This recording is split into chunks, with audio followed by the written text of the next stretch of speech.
much more.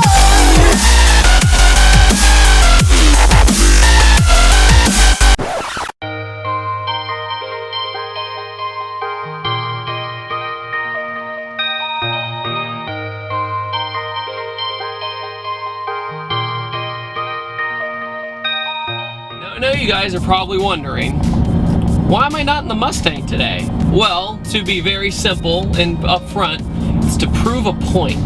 Because the question I'm going to be asking today is driving truly the best medicine for ourselves? And of course, when I say medicine, I don't mean our physical being, you know, our actual physical health. I'm talking about our mind, our body, our soul, what makes us who we are, what gets us through life.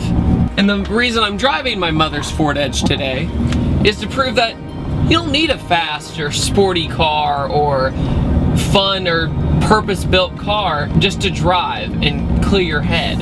You know, I'm still on the road, I'm still having a good time, I'm still relaxed. Driving for the sake of driving, you don't have to be going 100 miles an hour. You can just drive around and cruise and clear your head, do what you want. I was asked this question by a friend of mine about is driving the best medicine, and I decided to make a video and to break it down. Okay, to start off, let's think about this. You just had a bad day at work, at school, or something.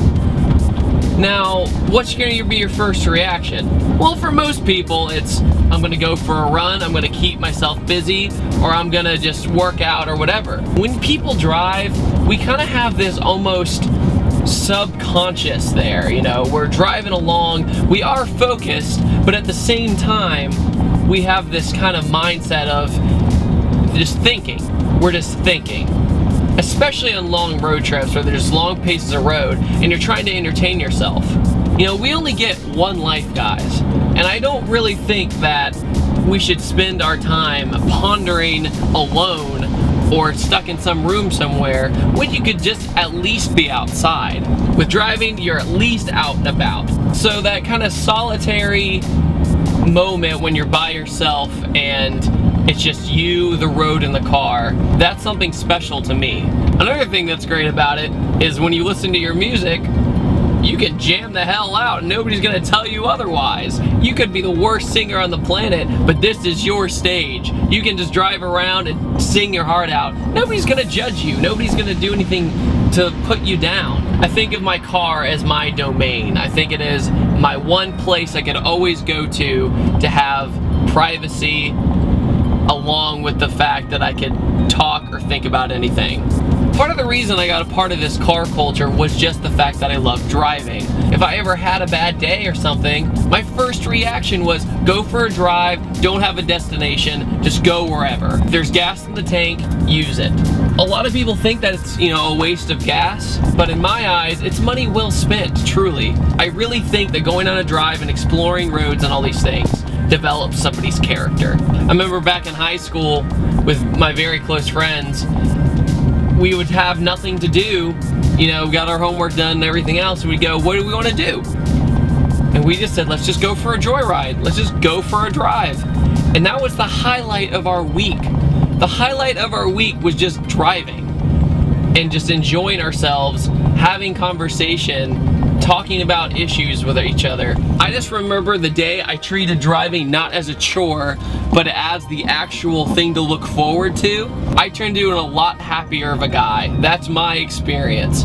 I know if I didn't have something to drive, I'm not gonna lie, I'd probably be a lot angrier of a dude. I'd probably not be as happy, not feel like I had any freedom. Even if it took just a beater car, you know, a $500 car off Craigslist, I would do it over not having a car. Some of the closest moments I've ever had with my personal relationships in my life were in the car. It's kind of a good excuse to have something to talk about because you're stuck with each other, you know? There's no way out. I'm one of those people that if I was driving along in a 2-hour road trip and somebody doesn't say a word, I will go bonkers.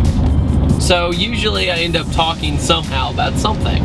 If somebody has an issue on their mind, a lot of times, where they're distant somewhere else, put them in a car with you, go on a drive, guarantee you, they'll spill something just because they're thinking about it. And no, I don't mean to pull out secrets out of people. I'm just saying a lot of times it's helpful. My third point is you never know who you're gonna run into. Say you have to stop for gas just because you just went on your drive. You never know who's gonna be at that pump.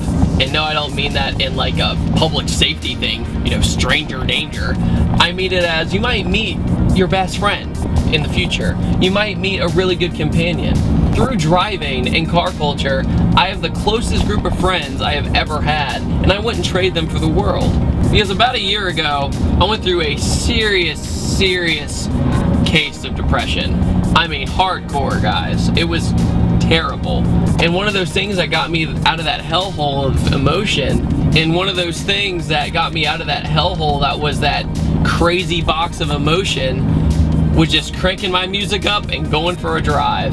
Now, no, you know I'm trying not to get anybody to go out there and waste their money on gas over and over again, because you can't run away from your problems. You can't. But in my opinion, this is definitely a way to deter bad feelings and just bad emotion. See, for example, look at this beautiful day we have outside right now. But since I don't really have another excuse to go outside right now, since everybody's at work or everybody's busy, go for a drive. Get out there. Go explore. You never know what you're gonna find. So guys, that is my horribly rambly assessment of why driving is fantastic. And let me know in the comments what helps you get through bad stuff. What helps you get through bad emotions? And does driving really help you out? Let me know. Thanks for watching, guys, and I'll see you next time. Take it easy.